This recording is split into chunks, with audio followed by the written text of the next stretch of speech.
She gave her umbrella to a stranger in the storm. That's all. Just one small act of kindness.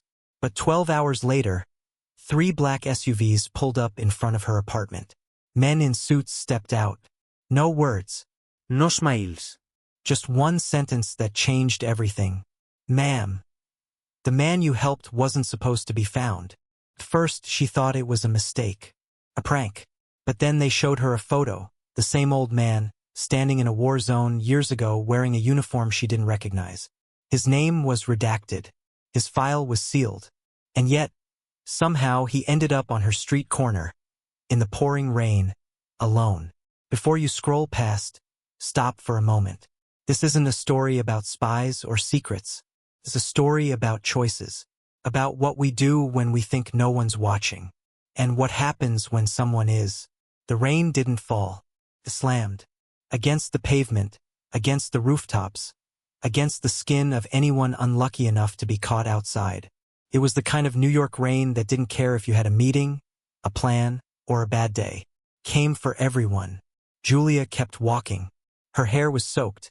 Her hospital scrubs clung to her like second skin, and her backpack felt heavier with each step.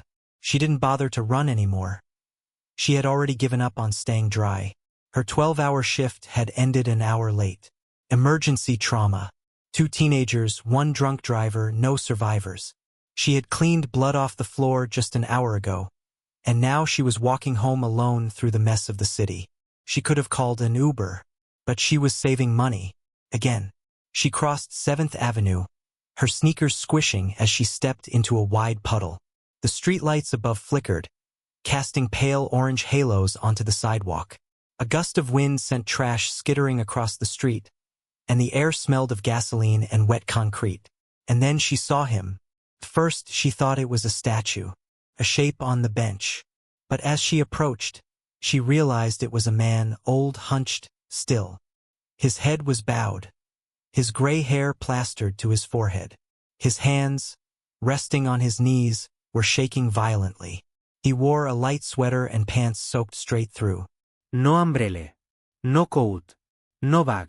Just stillness. Julia slowed down. People passed. A woman with a designer coat glanced briefly, then turned away.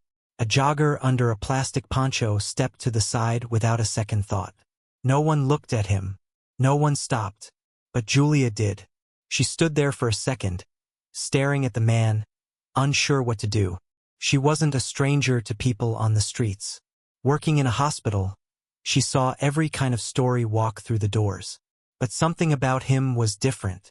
He didn't look like he was asking for anything. He didn't even seem aware of where he was. It was as if his body was here, but the rest of him had gone missing. "Sir?" she said softly. No response. She stepped closer, knelt in front of him, ignoring the water pooling around her knees. "Can you hear me? Are you okay?" His head moved slightly, like a machine running out of power. He looked up, and in that split second, Julia saw something that rooted her to the ground. His eyes weren't vacant like she expected. They were focused, alert, but not on her. It was like he was scanning something behind her, watching, calculating. Then, just as quickly, they softened, confused, lost. She reached into her backpack, pulled out a granola bar, and handed it to him. He stared at it, didn't move. She took off her coat, a thin, dark green waterproof she wore over her scrubs, and draped it over his shoulders. He didn't stop her, didn't flinch, just kept trembling. The rain hadn't let up. Julia looked around. A yellow cab had just turned the corner. She raised her hand. "Taxi," she called. The cab stopped. She helped the old man up.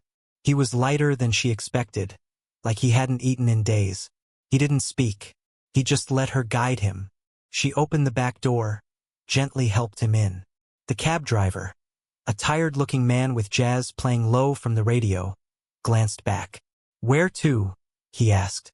Julia hesitated. She remembered a shelter on Church Street.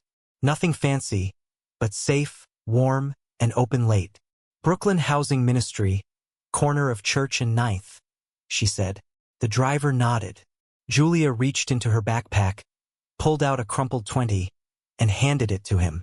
Then she slipped her business card, hospital ID on one side, her personal number on the other, into the old man's pocket.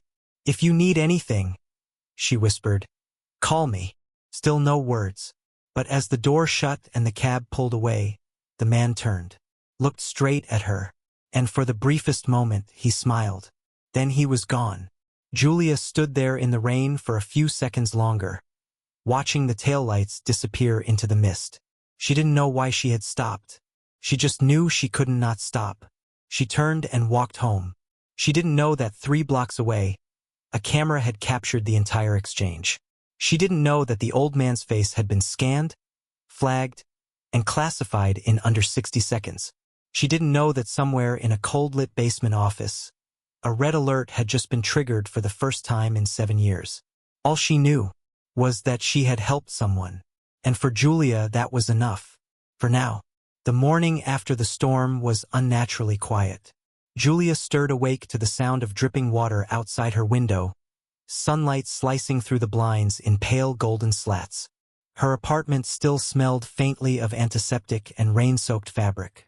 She hadn't bothered to unpack her bag or hang up her wet shoes. The events of the night before still played in her mind on repeat. The old man, the shaking hands, the silence, that look before the cab pulled away. She didn't know why it lingered. She had helped strangers before. It was New York. Everyone needed something. But this felt different.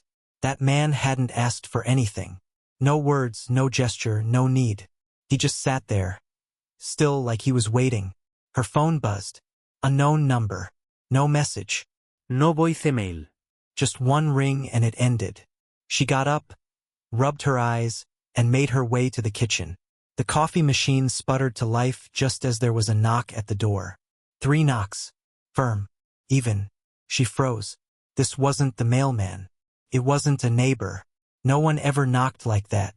She grabbed her phone, walked cautiously to the door, and peered through the peephole. 3 men stood outside.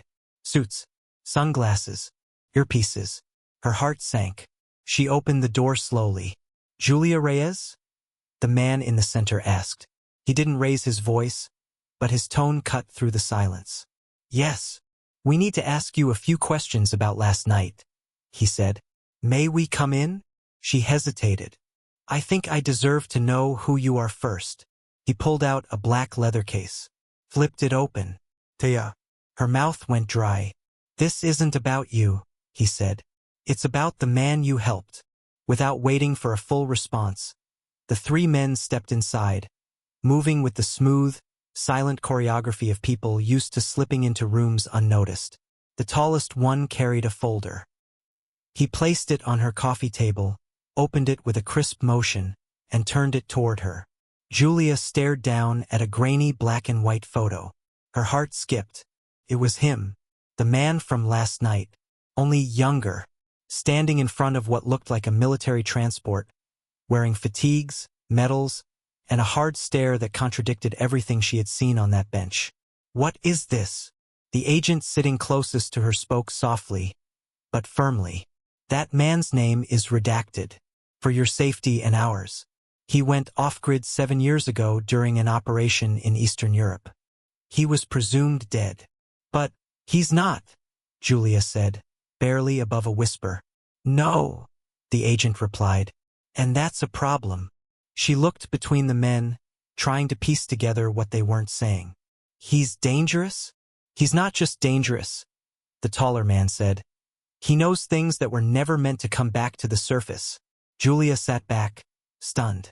"I gave him an umbrella, a ride, that's all. I didn't know." "We're not here to accuse you of anything, Ms. Reyes," the first agent said. "Quite the opposite. You may have saved his life." Julia blinked. "Then why does it feel like I just walked into something I'm not supposed to be part of?" The men exchanged a look. Silent, calculated. Finally, the lead agent said, "Because you did." Then he handed her a document. Non-disclosure agreement. Federal language. Threats of imprisonment for breach. Julia didn't even finish reading it. She just looked up. "What happens now?" "We'll handle him," the agent said. You won't see him again. But we need you to forget this happened. She nodded slowly, but something didn't sit right. Something about the way they avoided his name. The way they never explained why he'd reappeared after 7 years. Or why they looked almost worried. As the agents prepared to leave, the last one to exit turned to her. For what it's worth, he said, pausing at the door. He asked for you. Julia's breath caught. What did he say? The agent stared at her for a moment. Then, with a faint trace of something human beneath the cold exterior, he said, She saw me. That's all. And with that, they were gone. Julia stood alone in the middle of her apartment, folder still open on the table, a coffee gone cold behind her. She thought she had saved a stranger. But now the stranger had a history, and she was tangled in it. Julia didn't go to work that day. She sat on her couch for hours, staring at the folder the agents had left behind. It wasn't supposed to be there, they had forgotten it or maybe left it on purpose. Either way, it was still open, page corners curling slightly from the moisture in her apartment. A photo stared back at her. The old man again, this time surrounded by a group of soldiers. Their faces were blurred. His wasn't. She reached out and flipped the page. Top secret stamps. Redacted lines. Pages of dense military jargon. But underneath the coded language, one thing was clear. This man had been someone important. Operative. Commander. Liaison. The terms were vague, but the tone wasn't. He had been in deep, and now he was out. The document described something called Operation Hollow Tide, a mission involving extraction, sabotage, and surveillance in an Eastern European zone. The place wasn't named, but there were references to unfriendly state actors, asset extraction failures, and something chilling. Final transmission intercepted. Subject presumed compromised. Dead or ghost?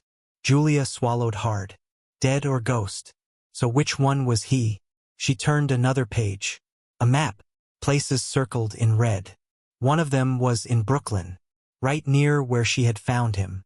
Then her eyes landed on a single, handwritten note in the margin. If he ever resurfaces, activate contingency protocol. Do not engage emotionally. Do not trust memory fragments. Do not disclose his identity. Observe. Report. Contain. Julia felt a chill run through her spine. She stood up and moved to the window. No SU versus. No men in suits. Just the same cracked sidewalk, the same rain-stained skyline. But something had shifted. He hadn't just resurfaced. He had reached out, not to the agency, not to a contact, but to her. A nurse with no clearance, no connection to anything beyond trauma wards and long shifts. And he had remembered her. She saw me. Why? Was it coincidence? Or had she triggered something in him? She grabbed the folder and tucked it beneath her mattress. She wasn't ready to give it back. She wasn't sure if she trusted the agents. Something in their voices, their too careful words, felt rehearsed, like they weren't telling her everything. Her phone buzzed. Unknown number. Again. She answered this time. Nothing at first. Just silence. Then a whisper barely audible. Don't trust them. They think I'm broken. I'm not. I remember her. Her breath caught. Who is this? She whispered. But the line went dead. She stared at the phone in her hand. It trembled. Her instincts screamed to walk away. Burn the file. Pretend none of this ever happened. But she couldn't. Because something about his voice, raw, urgent, human, had stirred something deeper than fear. This wasn't just about secrets. It was about someone being hunted for what he once knew, or what he might still remember. And she had become the one person he reached for through the fog. She sat back down, took a breath, and made a decision. She wasn't done with this story. Not yet. Julia didn't sleep that night. She lay in bed with her eyes wide open, staring at the ceiling, every creak in the hallway making her heart skip. The file was still hidden under her mattress, but it might as well have been under her skin. She could feel its presence, like a secret pressing into her chest. By morning, she had made up her mind. She called in sick to the hospital. Not because she was afraid. Not anymore. Because she had questions, and she couldn't ask the CIA. They didn't want her involved. But he did. She opened her drawer and pulled out the business card she'd slipped into his pocket. Her number. A name. Julia Reyes RN. Maybe he still had it. Maybe not. But she remembered where she'd sent him. The Brooklyn Housing Ministry. It wasn't far. She grabbed her coat and walked. The city looked different now. Every stranger on the train seemed like a watcher. Every window felt like a camera. But she didn't stop. When she reached the shelter, the receptionist gave her a tight smile. "I'm looking for a man," Julia said. "Older. White hair. He came in during the storm 2 nights ago. Might have been dropped off by taxi." The woman frowned, checked a list, then shook her head. No one by that description checked in. "Could he have left before morning?" "No," she said. "We were over capacity. No walk-ins that night." "You sure he came here?" Julia nodded slowly, though her stomach dropped. "Yeah, I'm sure. The cab. The instructions. She had told the driver to bring him here. So why didn't he make it?" Back on the street, Julia stood still, feeling the cold crawl through her jacket. Then she remembered something. Before getting in the taxi, he had looked back, directly at her, and smiled. And now, 2 days later, he was gone, and she had received a call with her name. Her. "She saw me." Had he never intended to go to the shelter? Had he used her to get away? She found herself walking toward the bench where she had first seen him. It was still there. Empty now. Just damp wood and rusted bolts. She sat down, watched the people passing, wondered if any of them knew the man she couldn't forget. Then something caught her eye. A figure across the street, standing still, watching. Male. Hood up. Not moving. She turned her head, pretending not to see, then stood up and began walking, slowly at first, then faster. She turned the corner, ducking into a coffee shop, watched through the glass. He hadn't followed. But something was wrong. She ordered a coffee, paid cash. When the barista handed her the cup, she noticed a mark on the lid. A single red line, drawn with what looked like a Sharpie. Her name wasn't on the cup. She looked back at the counter. No one was there. She left the shop quickly and pulled the lid off. Nothing inside. Nothing underneath. Until she saw the folded paper jammed into the coffee sleeve. Her hands shook as she opened it. One sentence. "Meet me where the light broke." That was it. She didn't know why, but the words hit her like a thunderclap. Not because they made sense, but because they didn't, and still felt familiar. Where the light broke. She thought back to the bench. The streetlight above it had flickered that night, blinking in and out as rain slashed through its glow. She didn't hesitate. She ran. By the time she reached the bench, it was dusk. The streetlight flickered again, just once, and stayed on. And sitting beneath it, like a memory come to life, was the old man. But he looked different. His back was straighter, his eyes sharper. He didn't shiver. He was waiting. She approached, heart pounding. He looked up and nodded once. "I remember you," he said softly. They tried to erase it, but they couldn't. And in that moment, Julia knew. He wasn't lost. He was returning, piece by piece. And somehow she was the key. For a moment, neither of them spoke. The rain had stopped, but the city was still wet, soaked in silence, dripping with things unsaid. Julia sat beside him, the old wooden bench creaking beneath them. Her heart thundered in her chest, but her voice, when it came, was steady. "You remember me," she said. He nodded. "They gave me new names, new faces, but some things stay." His voice was calm, slow, as if every word had to be tested before leaving his mouth. "I was sent to disappear," he added. "But memory is a stubborn thing." Julia studied him. In the daylight, he looked less fragile, less like a victim and more like someone who had been dangerous and maybe still was. But there was something else in his face now. Grief, buried deep under layers of training. "Who are you?" she asked. He looked at her, held her gaze. "I don't know the name they gave me last," he said. "But the one I was born with was William Kessler." She searched the name. Nothing clicked. He must have seen the question in her eyes. They erased it from everything, scrubbed me out, for their protection. And mine. Why? Julia whispered. What did you do? He hesitated. I saw something I wasn't supposed to. I made a choice I wasn't allowed to make. He looked down at his hands, calloused and trembling, like they were remembering things before he could. There was an operation. Years ago, I had intel, real intel, but they didn't want it used. It was cleaner to bury it. So they sent me to disappear. But you came back, she said. He didn't answer. Instead, he reached into the inner lining of his jacket and pulled out a piece of paper, folded with precision. She took it, unfolded it. It was a cipher. Symbols, numbers, lines like radio waveforms. It meant nothing to her. This was meant for one person only, he said. She was the one person I trusted with my life. She was my partner before the blackout. Where is she now? He shook his head. Gone.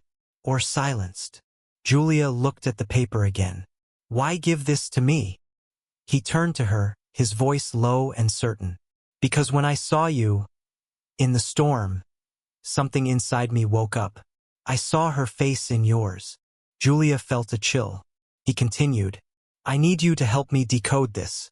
Not because you understand the language, but because I need someone I can trust. And I think, whoever she was, she left something behind. Maybe even inside you. She frowned. That doesn't make sense. Neither does surviving 6 years in silence, he said. But here I am. She wanted to tell him it was crazy, that he was broken, confused.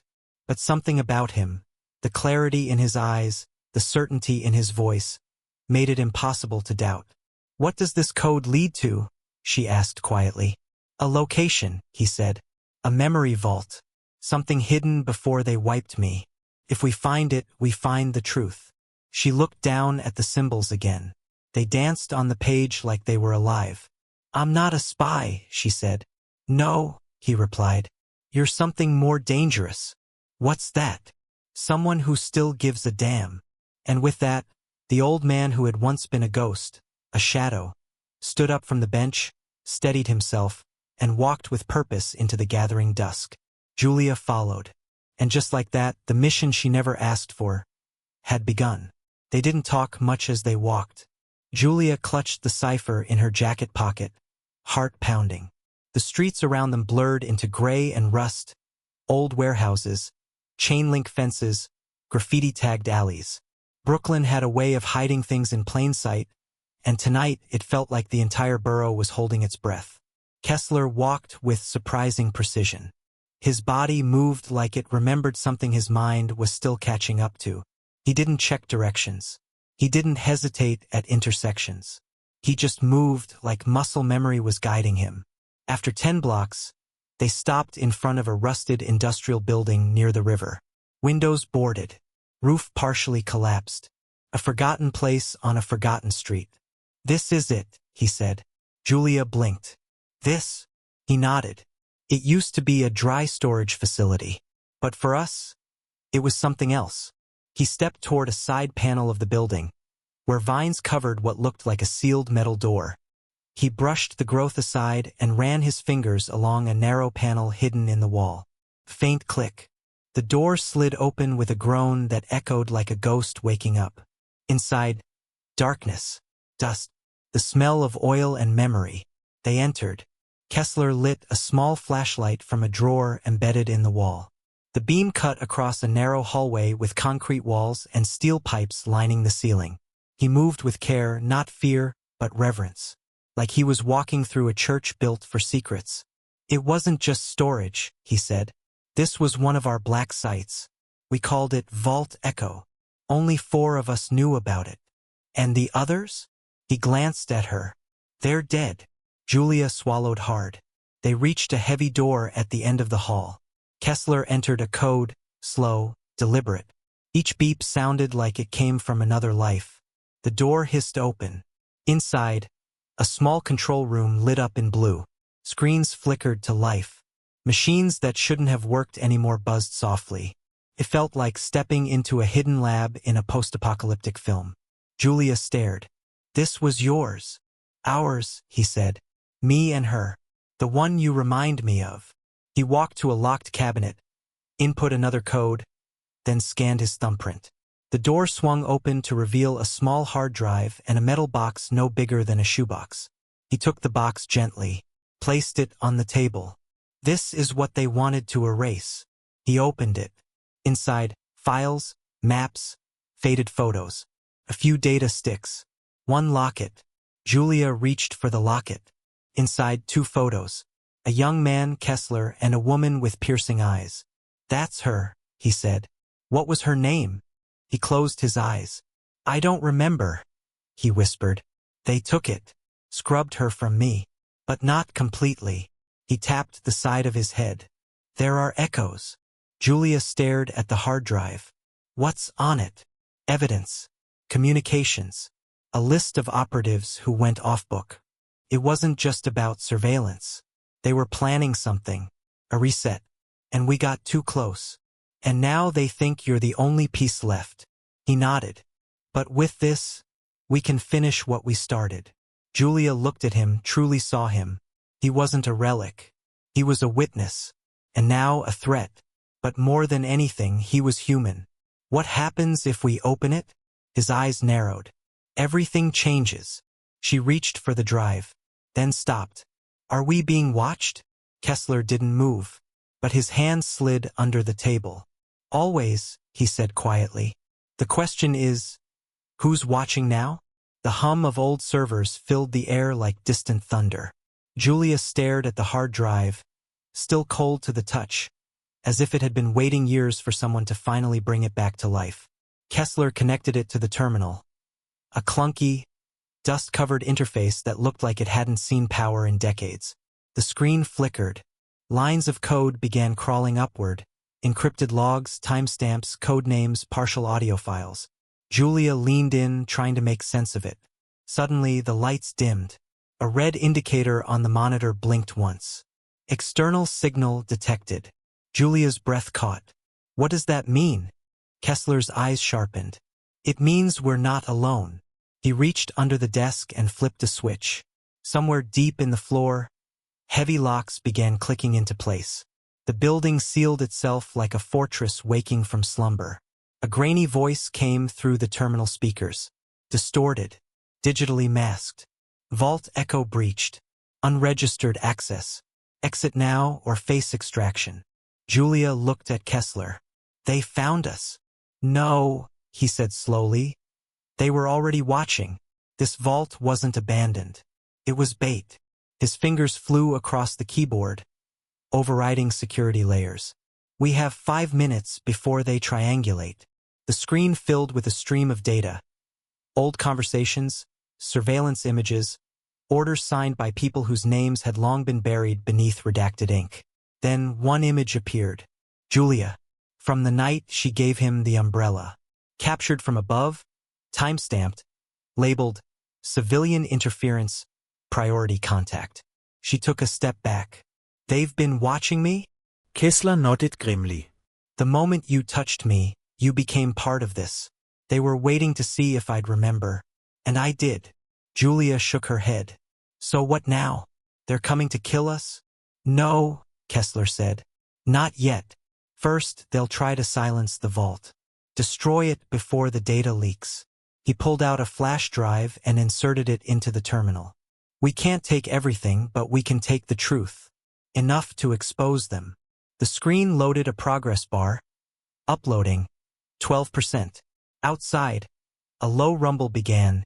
Distant engines. Multiple. Kessler looked at her, and for the first time since they met, he looked afraid. They're here. Julia took the flash drive from the console and slipped it into her pocket. Then the power cut. The screen went dark. Kessler moved fast, grabbing the box of files and the locket. Follow me, he said. They ran through a back corridor lit only by emergency lights. The sound of boots, multiple, echoed through the main entrance above them. Julia's breath was loud in her ears.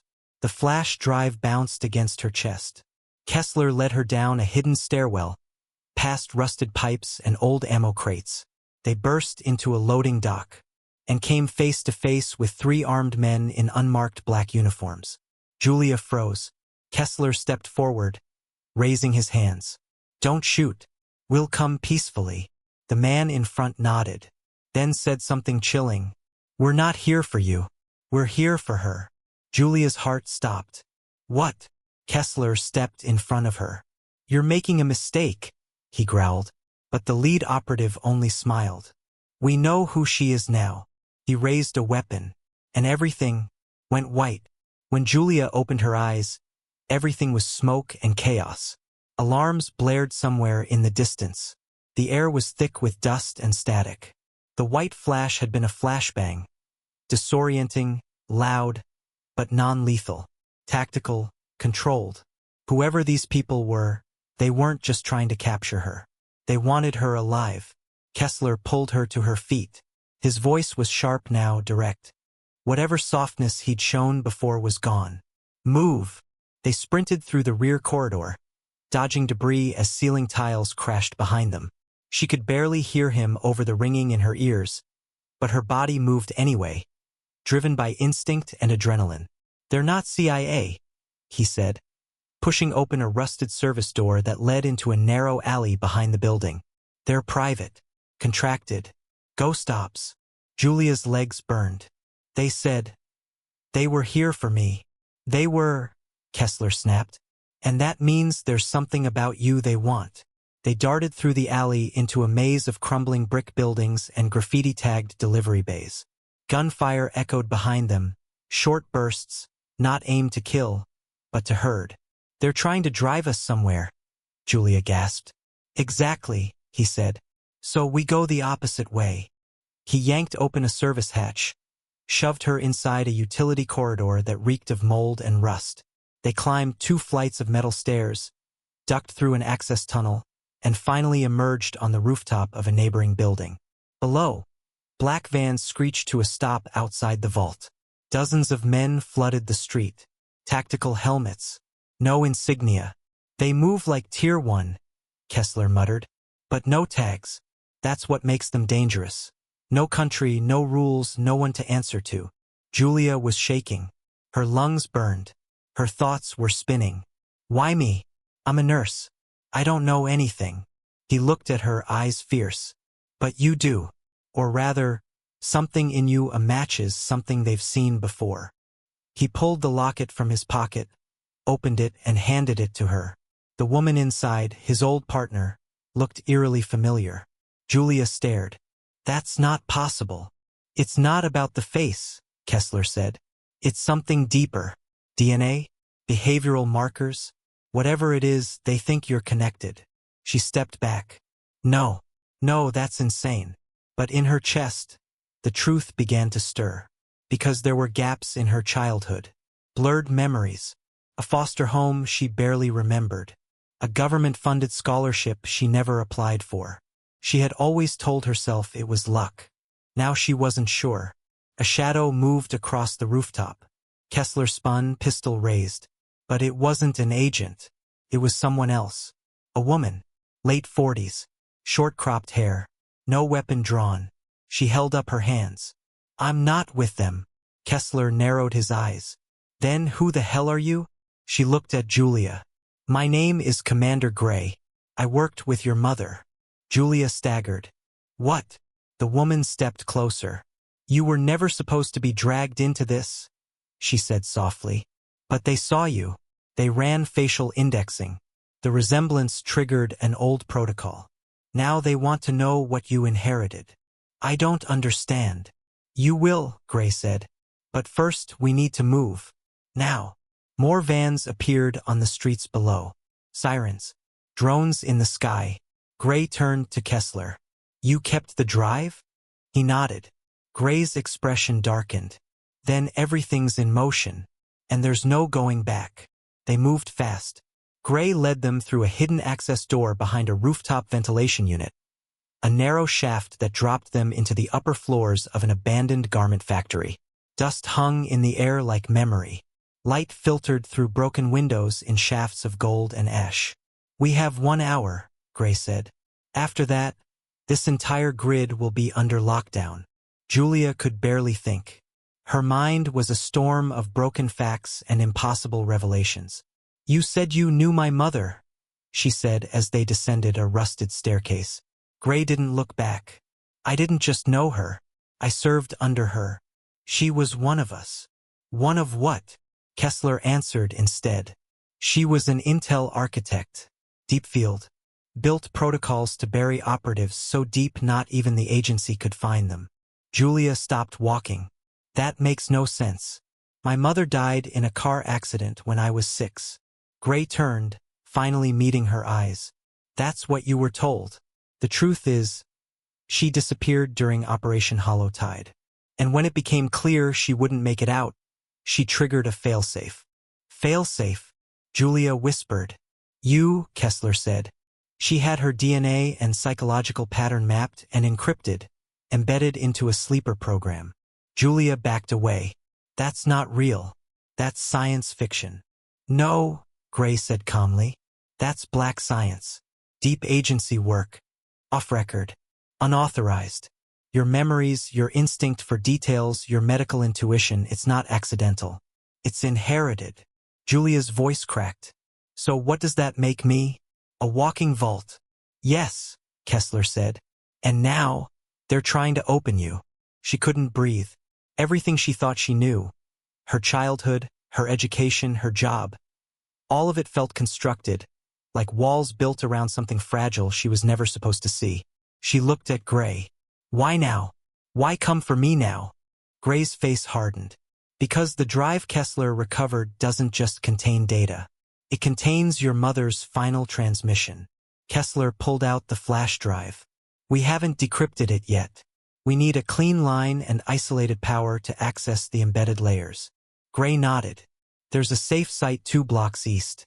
Underground. Still shielded. Julia followed, her thoughts spiraling. My entire life, she muttered, has been a lie. Gray paused, then said gently, no, it was a shield. Your mother died to give you a chance to live outside all this. But now they've found you. The shield is gone. They exited the factory into a service tunnel that led beneath the city. Water dripped from the ceiling. Rats scurried past. But the silence, the feeling of being out of reach, gave Julia her first moment to breathe. Why didn't they just kill me? She asked. Because you're valuable, Gray said. You don't just carry what she left behind. You are it. Living memory. And what happens when they get it out of me? They rewrite history, Kessler said, and bury everything your mother died to protect. Julia stopped walking. Then she said something neither of them expected. Then we don't just run. We make them remember her. And in that moment, the girl who had once just handed an umbrella to a stranger disappeared, and something much stronger took her place. The safe site wasn't marked on any map. Buried beneath an abandoned subway tunnel, sealed behind a false wall, it had once served as a Cold War-era broadcast station. Long dormant, forgotten, perfect. As Gray entered the last passcode, a steel door hissed open, revealing a small, sterile room glowing faint blue with emergency LEDs. Julia stepped inside slowly.